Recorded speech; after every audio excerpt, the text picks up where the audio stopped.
Good morning, students. You must be curious to learn new concepts in this second class of first chapter. But before we proceed further, let us quickly recall the concepts which we had discussed in the first class. You have learned coordinates of points, finding distance between two points using their coordinates, and finding betweenness of three collinear points. Along with this, in your algebra class, you might have come across some terms like intersection and union of sets. If not, I'll quickly explain these two concepts here. Suppose there are two sets A and B such as A is equal to P, Q, R, S and T and B is equal to P, R, T, N and M. If we observe, there are three elements common in both the sets. Therefore, if we write a set of only common elements from both the sets, then the set is called intersection of both the sets. So here, intersection of set A and B is common elements, that is P, R and T. Now, if we remove all these common elements from set A and B, there are few elements remaining in set A and B. So if we combine these remaining elements and the common elements together, then the resulting set is called union of these two sets. So here, union of set A and B is equal to common elements plus uncommon elements, that is P, R, T, Q, S, N, M. I hope you have recalled everything which you have learned earlier now. So let us proceed for the important definitions which we are going to discuss in this class. The first definition is line segment AB. A line segment is the union set of point A, point B and the points between points A and B. That means points A and B are the end points of this segment. So a line segment is a union set of end points and the points which are lying between these two points. The next definition is ray AB. The union set of all points on segment AB and the point P such as A, P, B is called ray AB. If you observe the diagram, it is segment AB and extended on the only one side, that is in the direction of point B. So here a point P is lying on that extended part. So we can say that a ray AB is a union set of segment AB and point P which is there on extended part. If you observe, from point A the ray is starting, so it is called a starting point, and in only one direction it can be extended. The next definition is line AB. The union set of points on ray AB and opposite ray of ray AB is called line AB. If you observe, segment AB is extended on both the sides. So this line AB we can consider as ray AB also and ray BA also. If we consider A as starting point, it will be ray AB. If we consider B as starting point, it will become ray BA. So in all, this line AB is union set of ray AB and the opposite of ray AB, which is ray BA. So till now we have discussed the definitions of line segment, ray and line. A line segment has two endpoints. It cannot be extended in any direction. Ray AB can be extended in only one direction and line AB can be extended in both the directions.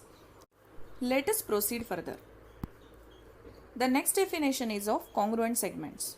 If we have two segments AB and CD, then we can check whether these two segments are congruent or not by checking the lengths. So here, if length AB is equal to length CD, then segment AB is congruent to segment CD. There are some properties of congruent segments.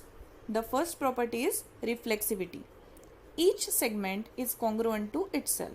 So here, segment AB is congruent to segment AB. The next property is symmetry. If segment AB is congruent to segment CD, then segment CD is also congruent to segment AB.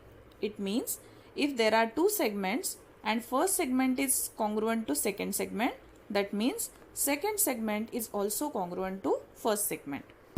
The third property is transitivity. If there are three segments and first segment is congruent to second segment and second segment is congruent to third segment, then we can conclude that first segment is congruent to third segment. So here, if segment AB congruent to segment CD and segment CD congruent to segment EF, then segment AB and segment EF are congruent segments. The next concept is midpoint of a segment. Here in diagram you can see that there is a segment AB and point M is lying between points A and B.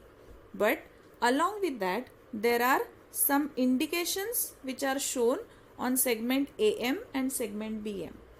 These similar indications say that these two segments are congruent to each other. That means point M is the midpoint of segment AB. So we can say that if A-M-B and segment AM is congruent to segment MB, then M is called midpoint of segment AB. Let us quickly revise what we have learned on this slide. We have learned congruent segments which we can check by using their lengths. We have learned three properties of congruent segments: reflexivity, symmetry and transitivity. And we have learned the midpoint of a segment which divides the segment into two equal parts. Let us proceed further. The next part is comparison of segments. Like we compare two numbers, we can compare two segments also. Only thing is we can compare the segments depending on their lengths. So here segment AB and segment CD are shown, and suppose segment AB is of length 1 unit and segment CD is of length 2 units. Then certainly we can say that segment AB is smaller than segment CD. So here comparison depends on the length. The next concept is perpendicularity of segments or rays. Please observe the diagram carefully. Here segment AB is shown, but it is extended on both the sides. There is one line CD, but line CD we can say as segment CD as well. So here segment AB perpendicular to line CD, then we can say that segment AB is also perpendicular to ray CD. Why? Because a line is consisting of a segment and rays also. For example, line CD we can say in terms of segment CD, ray CD and ray DC, because it is a union of all of them.